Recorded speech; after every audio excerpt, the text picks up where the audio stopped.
The goal of this video is to explain how Bitcoin works under the hood, to give a clearer idea of what it really means to own, send, or mine Bitcoins. First, a brief high-level overview of what Bitcoin is. At its core, Bitcoin is just a digital file that lists accounts and money like a ledger. A copy of this file is maintained on every computer in the Bitcoin network. These numbers don't represent anything in the physical world. They only have value because people are willing to trade real goods and services for a higher number next to their account and believe others will do the same. The numbers only have value because we believe they have value, just like any other fiat currency.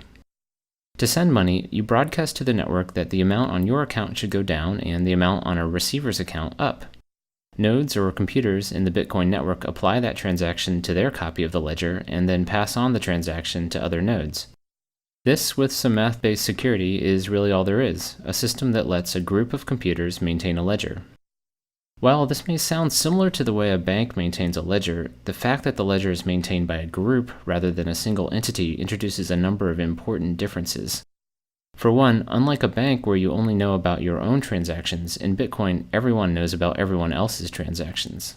Also, while you can trust your bank, or you can at least sue it if something goes wrong, in Bitcoin you're dealing with anonymous strangers, so you shouldn't trust anyone.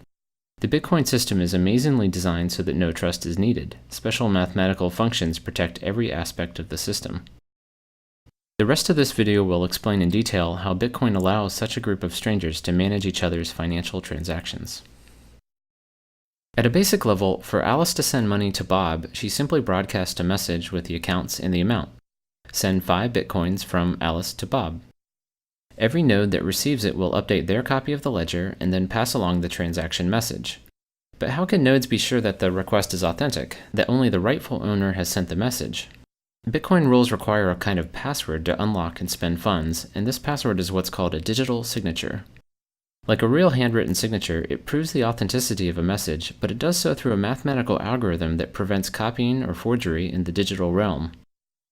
Unlike a simple static password, a completely different digital signature is required for every transaction.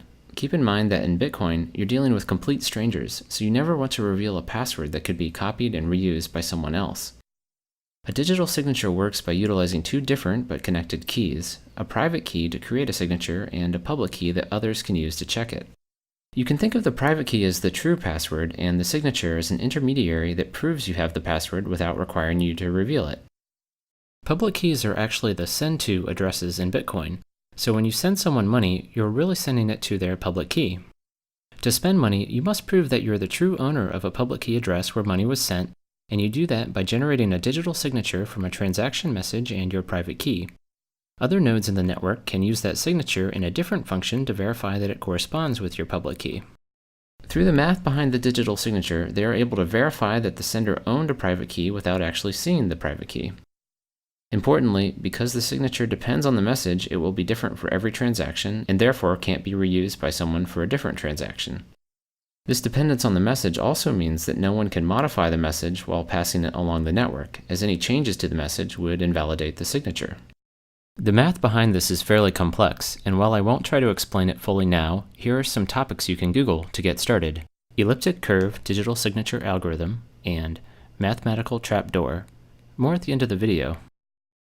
So far, we know that digital signatures are used to ensure a transaction is authorized, but I've oversimplified how nodes in the network keep track of account balances. In fact, no records of account balances are kept at all. If you don't keep track of how much money any given person has, how do you know if they have enough to send to someone else? Instead of balances, ownership of funds is verified through links to previous transactions. Here's how this works. To send 5 Bitcoins to Bob, Alice must reference other transactions where she received 5 or more Bitcoins. These reference transactions are called inputs. Other nodes verifying this transaction will check those inputs to make sure Alice was in fact the recipient, and also that the inputs add up to 5 or more Bitcoins. Let's look at a real transaction to see this in practice. This transaction references 6 inputs for a total of 139.6 Bitcoins. In the output section, notice that there are 2 lines. The first one of these is actually going back to the sender as change for the transaction. A simplifying rule states that each input must be used up completely in a transaction. So if you're trying to send an amount that doesn't exactly match one of your inputs, you need to send any remaining amount back to yourself. Through these reference input linkages, ownership of Bitcoins is passed along in a kind of chain, where the validity of each transaction is dependent on previous transactions. But how can you trust those previous transactions? You can't, and you should check their inputs too. In fact, when you first install Bitcoin wallet software, it downloads every transaction ever made and checks each one's validity all the way back to the very first transaction. Remember, you're dealing with complete strangers, so it's important to verify every transaction for yourself. This process can take over 24 hours, but it only needs to be done once. Once a transaction has been used once, it is considered spent and cannot be used again. Otherwise, someone could double spend an input by referencing it in multiple transactions. When verifying a transaction, in addition to the other checks, nodes also make sure that inputs haven't already been spent. To be explicit, for each input, nodes check every other transaction ever made to make sure that input hasn't already been used before. While this may seem time-consuming, as there are now over 20 million transactions, it's made fast with an index of unspent transactions. So instead of a ledger of balances, Bitcoin nodes keep track of a giant list of transactions. Owning Bitcoins means that there are transactions in this list that point to your name and haven't been spent, or in other words, used as inputs in other transactions. One interesting consequence of this ownership structure is that figuring out your own balance requires iterating through every transaction ever made and adding up all your unspent inputs. Another interesting note about transactions is that the system can support more complex ones than simply sending funds to one person. You may have noticed a cryptic-looking line of text in the output shown previously. It turns out that outputs are more like puzzles to be solved rather than simple to addresses. Rather than emailing, sending money in Bitcoin is more like putting money in a public locker and attaching a math puzzle that must be solved to open it. The puzzle is defined using a special scripting language, and while it's typically designed so that only a single owner of a public key can solve it, more complex conditions are possible. For instance, 2 out of 3 signatures could be required for an escrow-based transaction. Another example is the very first Bitcoin transaction ever made, which was a puzzle that anyone could solve. While most Bitcoin software hides the scripting layer for you, you're free to write your own software and claim conditions, although this can be risky. Over 2,600 Bitcoins were lost in one batch of transactions due to a malformed address. This highlights an important part of Bitcoin. As there is no bank or credit card company you can appeal to, any user error mistakes can result in permanent loss of Bitcoins, and not just from your own account, but from the Bitcoin economy overall. If you lose your private key, any funds associated with the corresponding public key will be gone forever. Because people will likely lose private keys due to hard drive crashes and insufficient backups, this means the Bitcoin currency will eventually be a deflationary one. Before explaining the final piece that secures Bitcoin, mining, I want to highlight a few points about anonymity in Bitcoin. If you access Bitcoin through a Tor network that hides your IP address, you can use Bitcoin without ever revealing anything more than your public key. And to avoid someone linking your transactions together, remember they're all publicly stored on every computer, you can generate a new public key for every incoming transaction. It is possible, however, to inadvertently link public keys together. In the transactions shown earlier, 6 input transactions were used as sources, and despite the fact that all those inputs were sent to different addresses, they all became linked in that transaction. The sender proved that he owned all of those addresses by supplying the digital signature to unlock each one.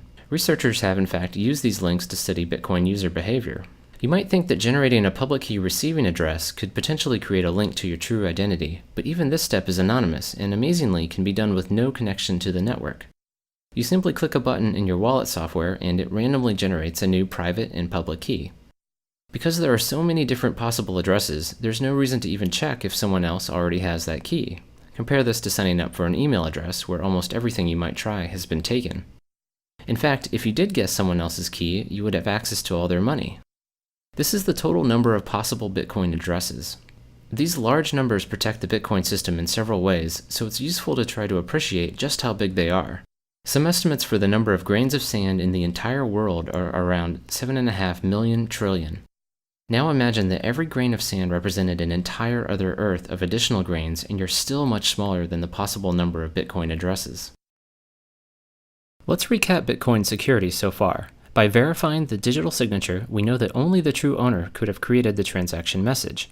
And to make sure the sender actually has money to spend, we also check each referenced input, making sure it is unspent.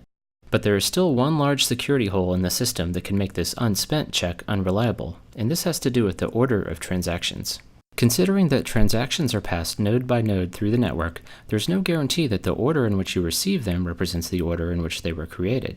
And you shouldn't trust a timestamp because someone could easily lie about the time a transaction was created.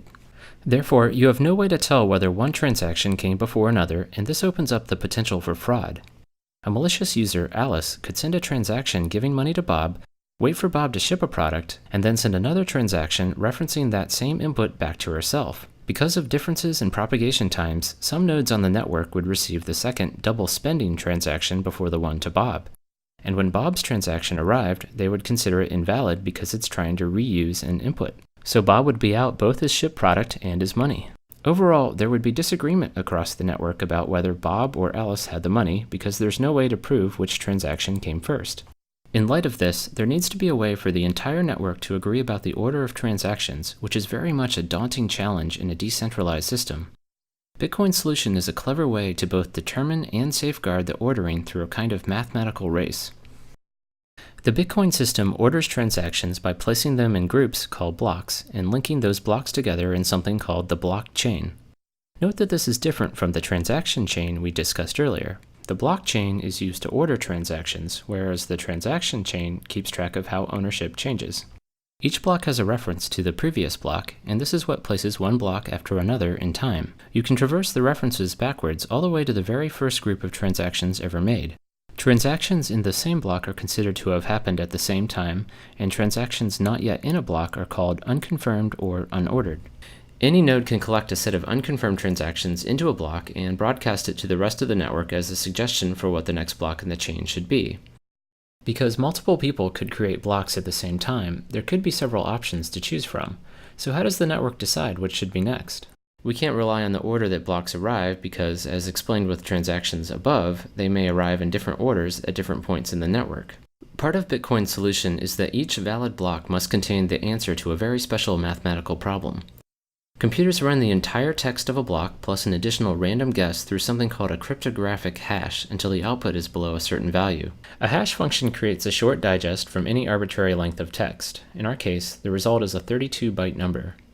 Here are some examples of the specific hash function Bitcoin uses, SHA-256. Note how much the output changes in result of a single extra period at the end of the third example. The output is completely unpredictable, so the only way to find a particular output value is to make random guesses. It's very much like guessing the combination to a lock. You might get lucky on your first guess, but on average it takes many guesses. In fact, in Bitcoin, it would take a typical computer several years of guessing to solve a block. With every computer in the entire network all guessing numbers, it takes about 10 minutes on average for someone to find a solution. The first person to solve a math problem broadcasts their block and gets to have their group of transactions accepted as the next in the chain. The randomness in the math problem effectively spreads out when people find a solution, making it unlikely that two people will solve it at the same time. Occasionally, however, more than one block will be solved at the same time, leading to several possible branches. In this case, you simply build on top of the first one you received. Others may have received the blocks in a different order and will be building on the block they first received. The tie gets broken when someone solves the next block. The general rule is that you always immediately switch to the longest branch available. The math makes it rare for blocks to be solved at the same time, and even more rare for this to happen multiple times in a row. The end result is that the blockchain quickly stabilizes, meaning that everyone is in agreement about the order of blocks a few back from the end of the chain. The fact that there's some ambiguity in the end of the chain has some important implications for transaction security. For instance, if your transaction finds itself in one of the shorter branches, it will lose its place in line within the blockchain. Typically, this just means it will go back to the pool of unconfirmed transactions and be included in a later block. Unfortunately, this potential for transactions to lose their place opens the door to the very double spend attack that was our original motivation for an ordering system. Let's look at how a double spend attack would work in the system described so far. A fraudster, Alice, sends money to Bob. Bob then waits for the transaction to get confirmed into the blockchain and then ships a product. Now, because nodes always switch to a longer branch, if Alice can generate a longer branch that replaces the transaction to Bob with one to someone else, his money will effectively get erased. Bob's transaction will initially get tossed back into the unconfirmed pool, but since Alice has replaced it with another transaction that uses its same input, nodes will now consider Bob's transaction invalid because it's referencing an already spent input. So how does the ordering system prevent Alice from defrauding Bob? You might think that Alice could pre-compute a chain of blocks to spring on the network at just the right time, but the math puzzles in each block actually prevent this. We need to look a little deeper into the cryptographic hash explained earlier to fully understand why. As mentioned previously, solving a block involves trying to get the cryptographic hash of the block to be below a certain value, and you do that by trying different random numbers at the end of the block. Once solved, the hash output is like a fingerprint that uniquely identifies that block. If even a single character in the block is changed, the block's hash would be completely different, just like we saw before when an additional period was added. The hash output, or fingerprint, is actually what's used as the previous block reference. One result of this is that there's no way to switch out a block in the middle of the chain, because the hash value for the new block would be different and the next block's reference would no longer point to it. And subtly, but even more importantly, a block cannot be solved before the previous block is solved. The previous block reference is part of the text that goes through the hash function, so any changes to it would require resolving. Getting back to Alice, this is why she can't pre-compute a branch. She can only start solving blocks once the block she wants to build on is solved and its hash value is known. She is therefore in a race with the rest of the network until Bob ships a product, which is when she wants to present a longer branch.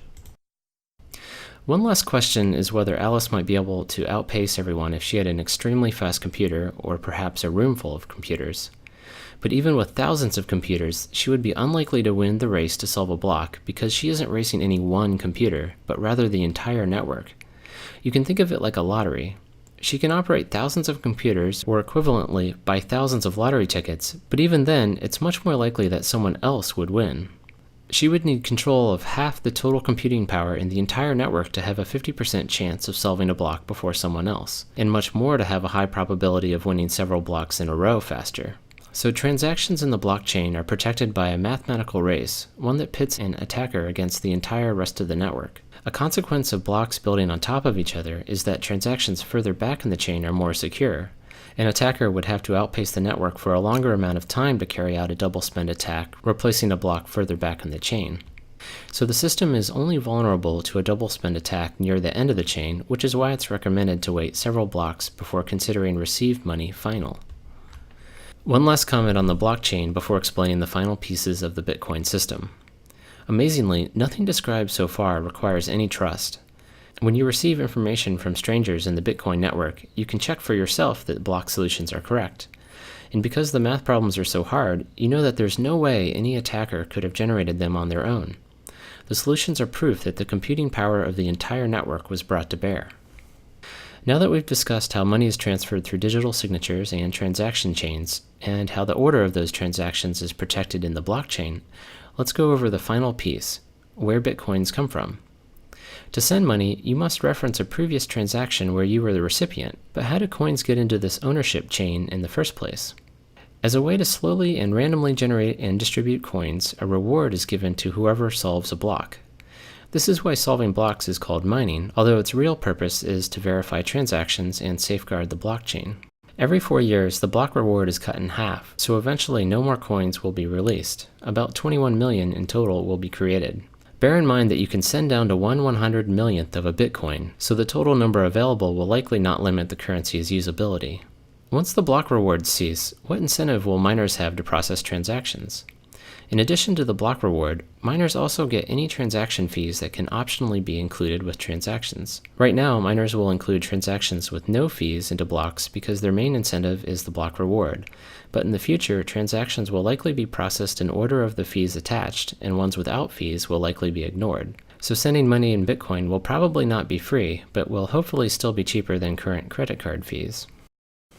As mentioned before, on average, it would take several years for a typical computer to solve a block, so an individual's chance of ever solving one before the rest of the network, which typically takes 10 minutes, is very low. To receive a steadier stream of income, many people join groups called mining pools that collectively work to solve blocks and distribute rewards based on work contributed. These act somewhat like lottery pools among coworkers, except that some of these pools are quite large and comprise more than 20% of all the computers in the network.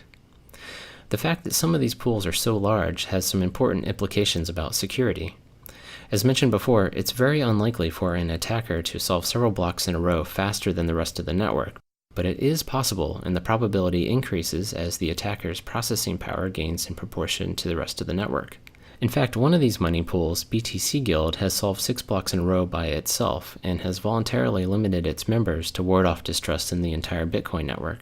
Even with substantial computing power, the farther back in the blockchain a transaction gets, the harder it would be for an attacker to change it. The current recommendation is to wait for a transaction to make it into at least one block or get one confirmation before considering it final. And for larger transactions, wait for at least 6 blocks. In light of BTC Guild's ability to solve 6 blocks in a row, you might want to wait even longer. By design, each block takes about 10 minutes to solve, so waiting for 6 blocks would take about an hour. Compared to the several seconds a credit card transaction takes, waiting this long for a confirmation may seem burdensome, but keep in mind that credit card customers can claim a stolen card months later to have charges reversed from merchants, called chargebacks, so Bitcoin is actually much faster from a merchant's perspective.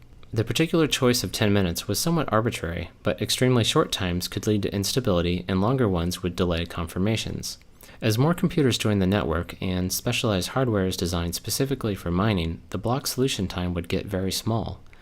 To compensate, every 2 weeks, all the Bitcoin software recalibrates the difficulty of the math problem to target 10 minutes. For comparison, a similar digital currency called Litecoin has been able to operate with a 2.5-minute block time. In summary, Bitcoin is a mathematically protected digital currency that is maintained by a network of peers. Digital signatures authorize individual transactions, ownership is passed via transaction chains, and the ordering of those transactions is protected in the blockchain.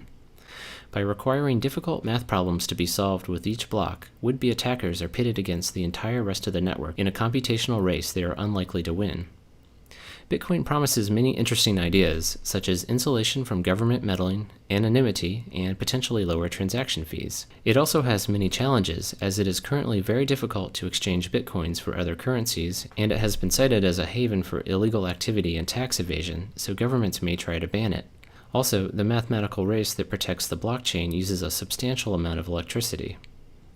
If you'd like to view a written version of this video, you can find one on my personal blog, imponderablethings.com. The blog also has some additional explanations of the math behind the digital signatures and cryptographic hashes that underlie the system.